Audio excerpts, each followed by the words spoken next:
موسیقی در عالم ایجاد هنر برای تربیت معنوی انسان نقشی مؤثر دارد. ولی برای همه درک این عالم معنویات یک خیلی صورت نمیگیرد. زیرا معمای وارد شدن انسان به معنی‌های هستی وجود دارد که از سطح افکار و اندیشه و جهانبینی او صورت میگیرد.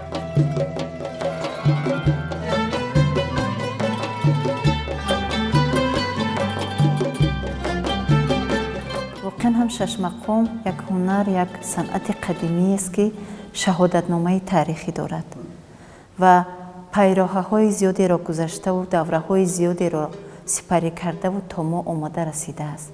پس موجب ماندگاری شش مقام در چه ifade می‌یابد؟ شش مقام این خودش یک مکتب است، در حقیقت مکتب است و آنی که این مکتب را نگذشته است، نخوانده است، او از همه نازکی‌های شش مقام، از شیرینی‌های شش مقام، شهد و شکر شش مقام بهره مند شده نمیتواند. برای اول از آن خانه‌ای که با بیواسطه با شش مقام سر و کار دارند و این چنین آن مخلصان شش مقام، آن شنوندگان به شمول شش مقام که امروز مثلا طی سالهای زیاد و امروز شش مقام را دوست می‌دارند و از آن حلاوت می‌برند، آنها هم باید یک معرفت فهمیش، معرفت شنوایی، معرفت درک کردن این گنجینه باید باشند. من اولش یکمش ذوق بلند موسیقی داشتن، دیومش با خبر بودند، شناس بودند با ادبیات کلاسیکی ما، زیرا شش مقام را به ادبیات کلاسیکی تصور کردن ممکن نیست. در شش مقام گنجینه شاعران کلاسیکی ما، بهترین بیت و غزل‌های شاعران کلاسیکی ما استفاده شده است و آن شش مقام یکی از بهترین ترغیبگران ایجادیات شاعران کلاسیکی ما هستند. حافظ، بیدی، سعدی، رودکی، هلالی. بینید اگر نامگوی شاعران کلاسیکی که در شش مقام استفاده شده است نام کنیم و خیلی وقت ممکن است وقت بسیار طلب کند و بهشت است. بله، زیرا در آن 252 اثر موسیقی که در شش مقام به ما رسیده بود، بازم میگم که گنجینه ادبیات کلاسیکی ما استفاده شده است. شما که از مکتب شش مقام یادآور شدید، پس این لحظه از که ها میتوانیم یاد کنیم؟ آغاز می‌یابیم از بارباد مروزی، از ابن سینای بزرگ، رودکی بزرگ. بسیار خیلی آنهایی که قرنهای پیش بودند و آخرین آنهایی که مثلا برای شنوندگان ما، برای بینندگان ما نام آنها شناس است. حاجی عبدالعزیز، دولا حلیم، صادرخان حافظ، باباخل فیض الله، شاهنظر صاحب، فضلالدین شهاب، خیلی اکاشریف جوره. و اینها هم چرا من مخصوصا اکاشریف جوره را خرید میکنم؟ بسیار سروده های حافظ معروف ما اکاشریف جوره در زیر تاثیر هست، سرودهایی که در زیر تاثیر شش مقام ساخته شدند و سروده شدند. من برای همین مخصوص خرید کردم. ناگفته نماند که هنرمندان بدینه که در بعد از سالهای 30، 40، 50 با آمدن، اینها هم بیشتر بسیاری های آنها و شش مقام توجه داشتند.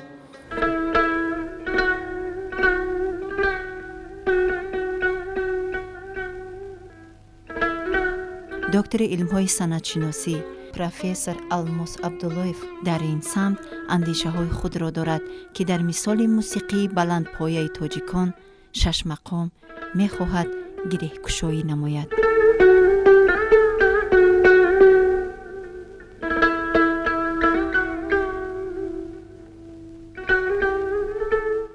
ки метавонад шашмақом гӯш кунад ва ки метавонад шашмақом сарояд ва он робита, он муносибати мутақобилане ки байни ин ду ҳаст, чӣ гуна бояд сурат бигирад?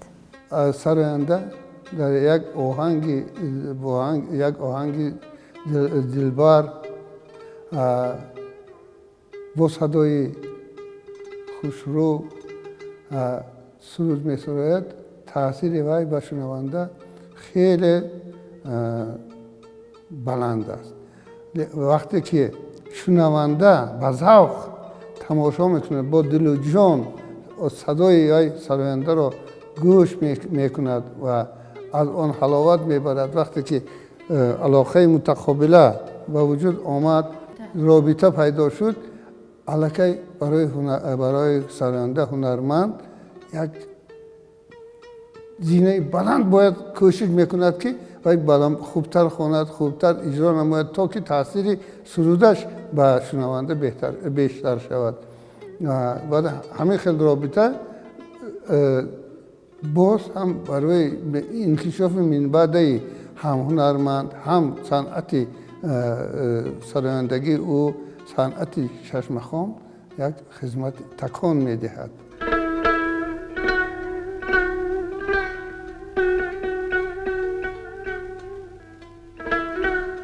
воқеан шашмақом мусиқии устодонаи халқи тоҷик аст, ки метавон имрӯз онро дар баробари муъҷизаҳои олами ҳунар ном бурд. ҳамин аст ки дар пояи созмону ташкилотҳои бонуфузи дунё имрӯз эътироф шудаву яке аз далелҳои боэътимоди бузургии миллати тоҷик аст. боз ҳамун дар масъалаи робита, вақте ки робита байни шунавандаву сароянда, иҷрокунанда пайдо мешавад, аллакай садо дигар хел мешавад, иҷро кардан дигар хел мешавад, маҳорати сароянда бештар афзудан мегирад. боз қайд кардан лозим аст, ки ин зинда шунидан ва зинда сурудан ҳам барои ҳунарманде ки иҷро мекунад, иҷрокунанда, ва ҳам барои шунаванда ин аллакай як дунёи дигар аст. вақте ки зинда суруда мешавад, навохтан ҳам зинда мешавад.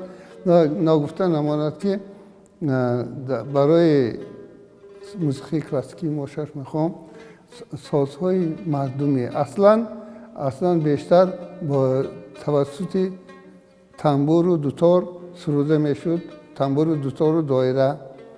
ва дар давраи баъдина, баъд аз ташкил шудани ансамбли шашмақом навди кумитаи телевизион ва радиои Тоҷикистон,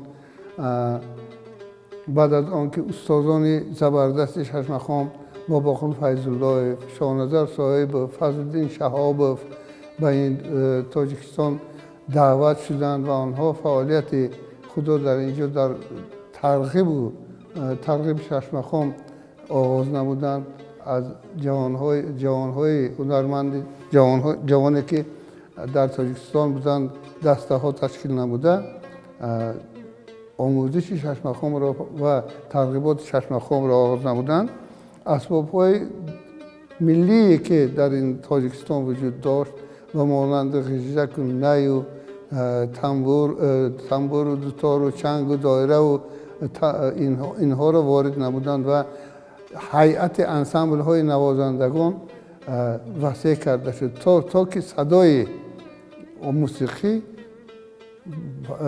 бисёр ҷолиб гардад, бисёр ҷур шавад, то ки таъсири он ба завқи шунаванда бештар шавад.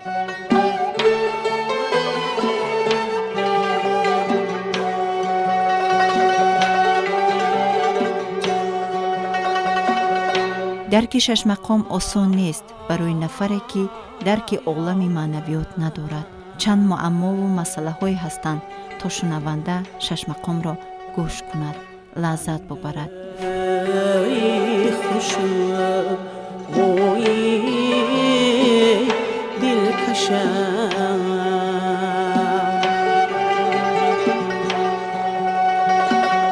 مدهوشی چشمی مستونی صافی بی‌قشنگ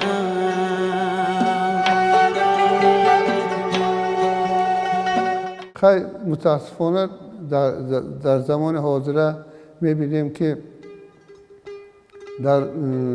در بعضی برنامه‌های کنسرتی ششمخم معرکه ها سینتزاتور ها استفاده می شود که این برای ششمخم قبول نیست.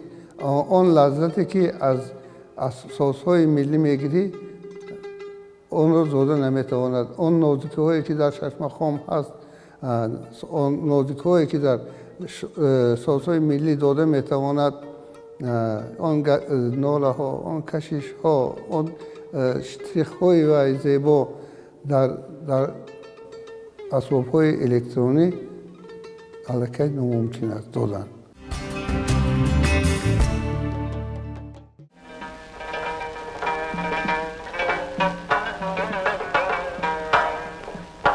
کمر بستن و خنجر زدنش را می‌گرفت، حرف دامن به میان بر زدنش را می‌گرفت.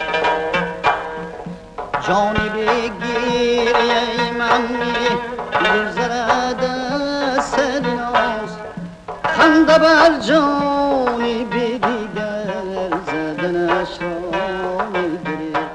موسیقی ششمقام این پاره است از تاریخ کهن، فرهنگ والا، تمدن گذشته و موسیقی دیروز و امروزی تاجیک. گویا ششمقام یا به قول دیگر مقام خوانی صدایی است از قرنها.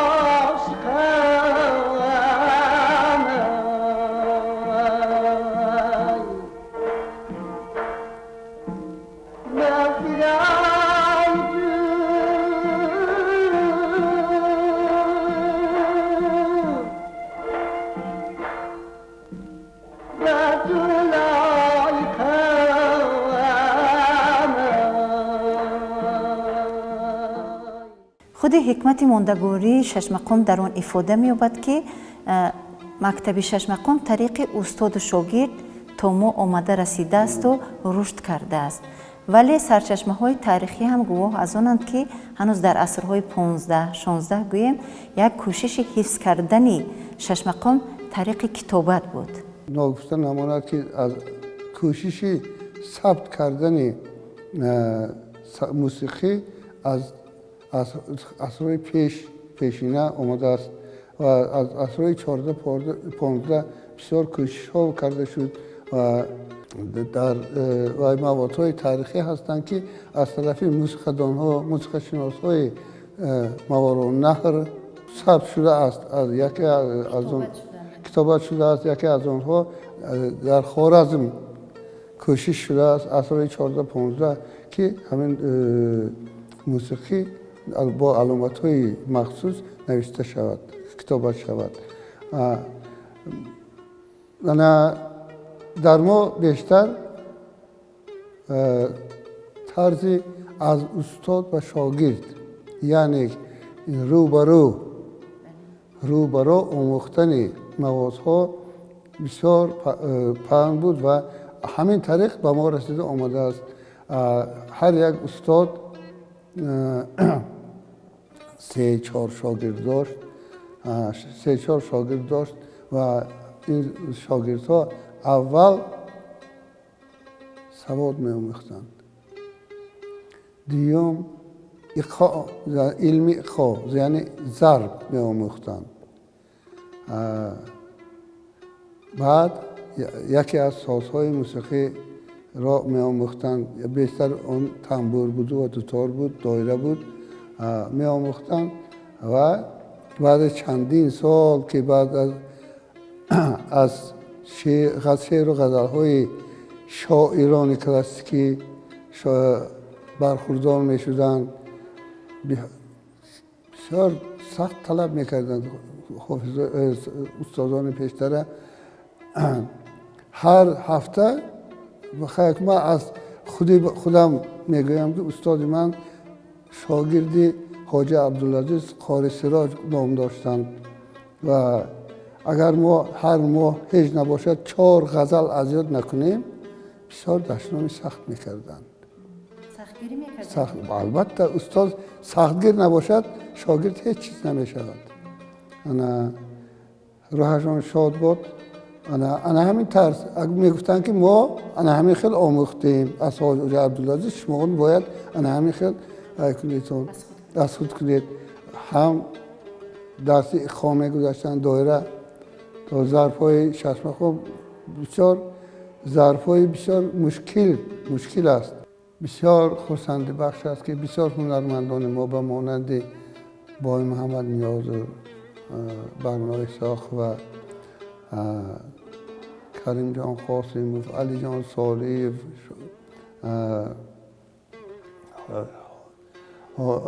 هاشموف زیادند. آنها از این استادها ما در خطر آنها من هم کمتر از آنها از این استادها سبق گرفتیم. من کوشش کردیم که با همان آن گنجینه‌ای که از استادان به ما رسیده است و نسل آینده گذر رسانیم. وقتی که از جوانان یادآور شد واقعا هم درست هم گفتید که جوانانی که 6 مقام می‌سرایند باید زیاد مسئولیت داشته باشند.